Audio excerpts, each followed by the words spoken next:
ہم کوئی کام میں اللہ سے رائے نہیں لیتے، رسول کے طریقے کو نہیں دیکھتے کسی کام میں بھی۔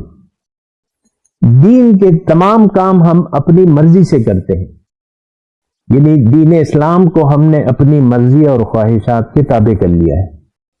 تو اللہ تو ہمارا معبود نہیں ہے، خواہشات نفس کے سامنے ہم نے سر جھکایا ہوا ہے۔ ہم سب کی ایک خاص ادا ہے، ایک مرضی ہے، ایک ول ہے، ایک ارادہ ہے۔ یہ ہمارے اپنے ارادے ہیں، میں اور میں۔ آپ دیکھ لیں ہم اپنی میں کے خول سے باہر کوئی بھی نہیں نکلتا۔ اعوذ باللہ من الشیطان الرجیم، بسم اللہ الرحمن الرحیم۔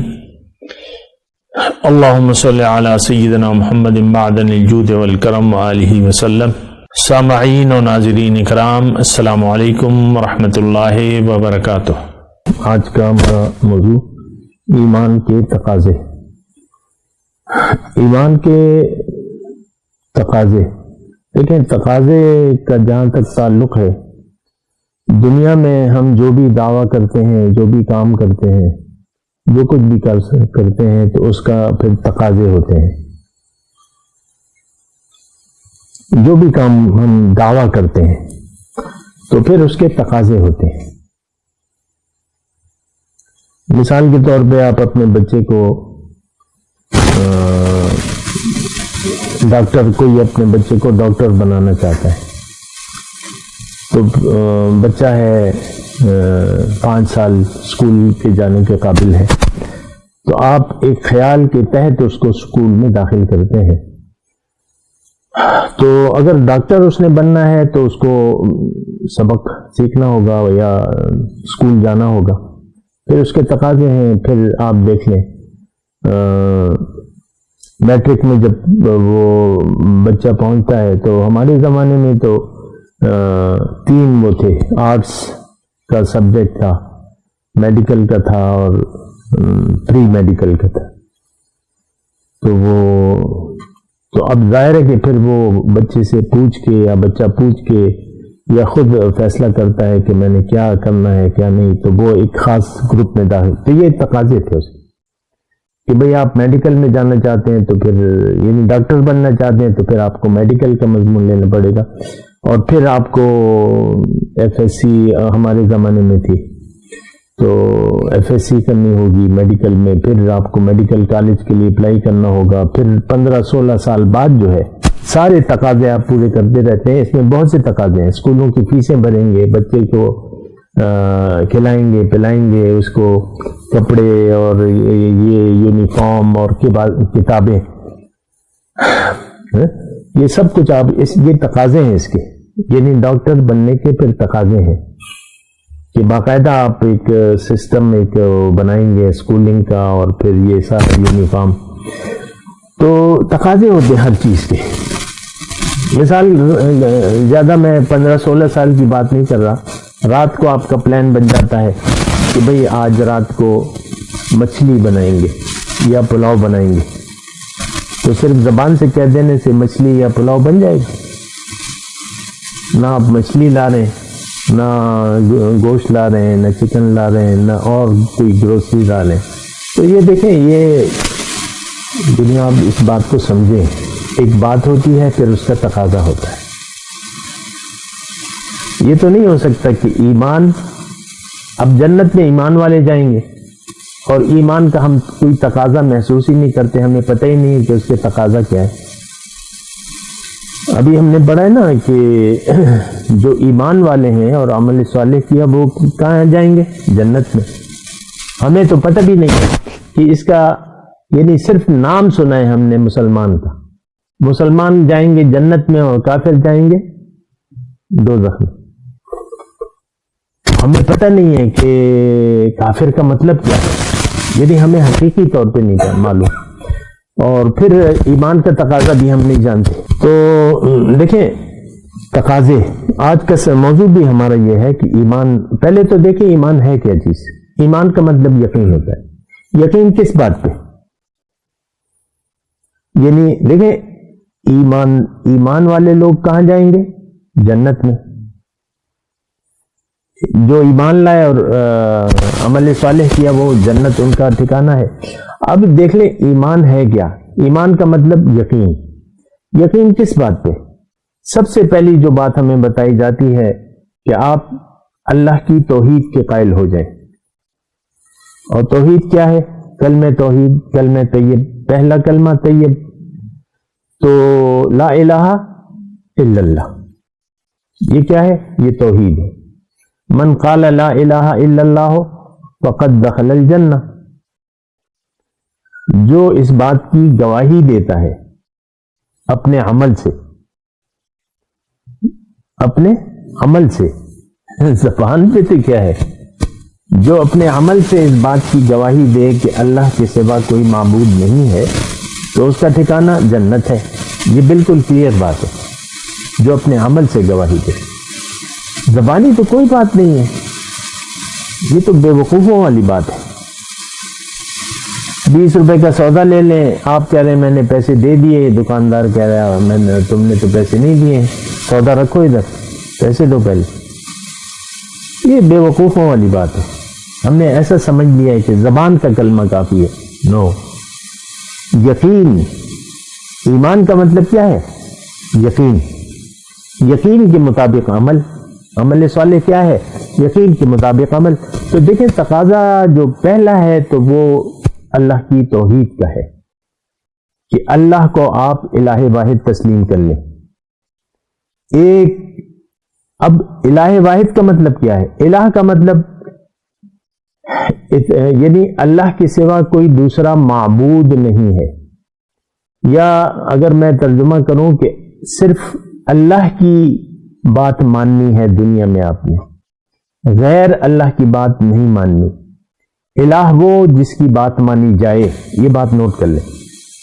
الہ وہ ہستی جس کے حکم کے سامنے آپ سر جھکا دیں، جس ہستی کے سامنے، جس کے سامنے بھی آپ نے سر اطاعت جھکا دیا وہ آپ کا کیا ہے؟ معبود۔ اگر اللہ کے حکم کے سامنے آپ نے سر جھکا دیا تو آپ سیدھے جنت میں جائیں گے، لیکن اگر آپ نے اللہ کے سوا کسی اور کی بات ماننا شروع کر دی تو آپ سیدھے جائیں گے جہنم میں۔ یہ بات نوٹ کر لیں۔ یقین کا مطلب کیا ہے کہ اللہ میرا معبود ہے، معبود واحد ہے، لا الہ الا اللہ، یہی مطلب ہے نا۔ دیکھیں اتنی مشکل نہیں ہے، ہم نے تو بہت مشکل سمجھ لیا۔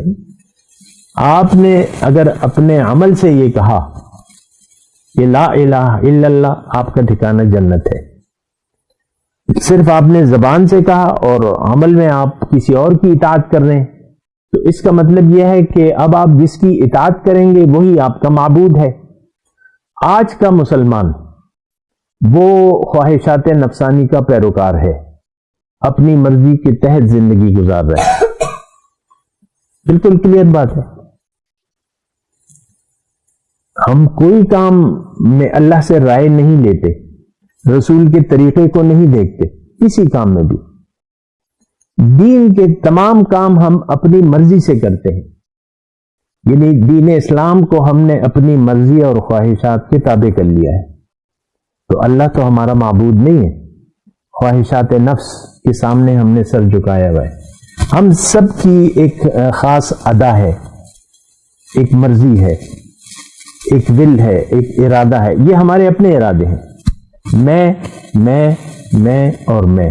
آپ دیکھ لیں ہم اپنی میں کے خول سے باہر کوئی بھی نہیں نکلتا۔ یہ کام کروں گا، یہ کام نہیں کروں گا، دین کے یہ کام کروں گا، یہ نہیں کروں گا، یہ تو میں نہیں کر سکتا، اتنا تو نہیں کر سکتا، یہ تو میں اپنی مرضی سے کروں گا۔ یہ بھی دین کا کام ہے، وہ بھی ہم اپنی مرضی سے کرتے ہیں۔ تو دیکھیں ایسی بات نہیں ہے۔ توحید جو ہے کہ آپ اپنے عمل سے یہ کہیں کہ لا الہ الا اللہ، یہ اس کا مطلب یہ ہے کہ آپ کا یقین ہے کہ اللہ میرا معبود ہے۔ اور اللہ تعالیٰ نے دیکھیں قرآن تو تقریباً سارا قرآن تو بنیادی توحید، رسالت اور آخرت ہے مضمون اس کا۔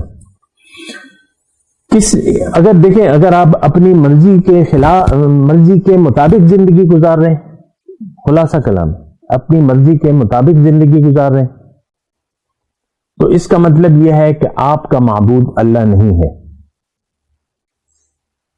میں دوبارہ یہ جملہ کہتا ہوں ذرا. اگر آپ اپنی مرضی کے تحت زندگی گزار رہے ہیں، نہ قرآن سے رہنمائی لے رہے ہیں، نہ رسول سے، نہ مقامی طور پر آپ کا کوئی رہنما ہے دین میں، نہ کوئی استاد ہے، نہ اس کی آپ ضرورت محسوس کرتے ہیں کہ بھئی یہ مجھے یہ دین سکھائے گا، میں اس سے پوچھوں گا مقامی طور پر، کیونکہ یہ بڑی ضروری بات ہے. حضور نے فرمایا کہ من مات ولم یعرف امام زمانہ فکأنہ میت میتۃ الجاہلیہ. جو اس حالت میں مرا کہ اس نے اپنے زمانے کے امام کو نہیں پہچانا تو یہ تو جاہلیت کی موت مرا.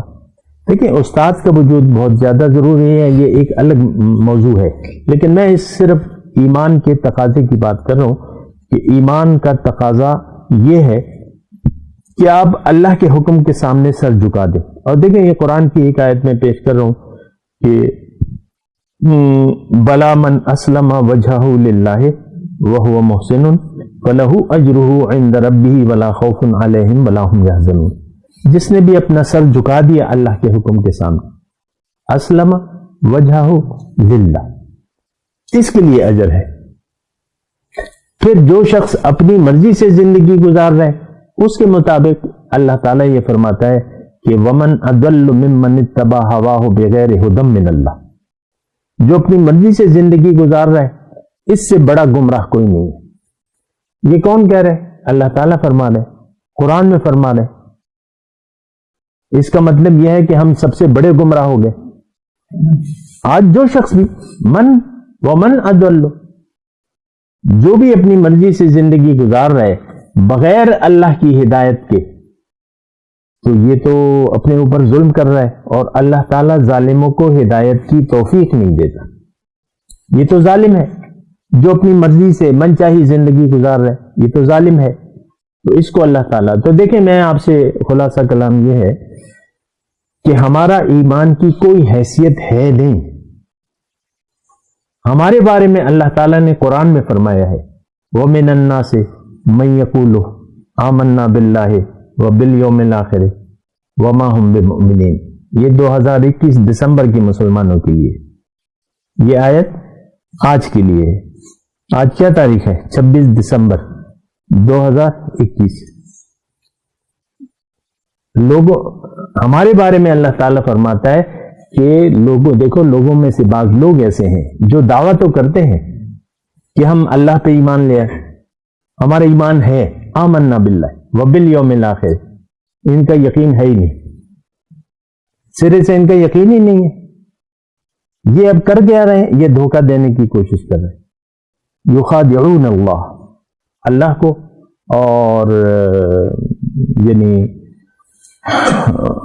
یخادعون اللہ والذین آمنوا، اللہ کو دھوکہ دے رہے ہیں اور ایمان والوں کو دھوکہ دے رہے ہیں. لیکن یہ دھوکہ نہیں دے رہے، لیکن اپنے آپ کو دھوکہ دے رہے. تو میں آپ سے یہی کہہ رہا ہوں کہ یہ دھوکے سے آپ باہر نکلیں. آپ کی حیثیت کچھ بھی نہیں ہے.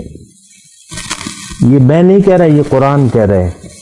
قرآن کی آیت ہے لستم علی شیء قل یا اہل الکتاب لستم علی شیء حتی تقیموا التوراۃ والانجیل وما انزل الیکم من ربکم تم لیس بشیء. میں بھی آپ سے آج یہ کہہ رہا ہوں کہ یہ آپ اس دھوکے میں نہ رہیں کہ ہم مسلمان ہیں.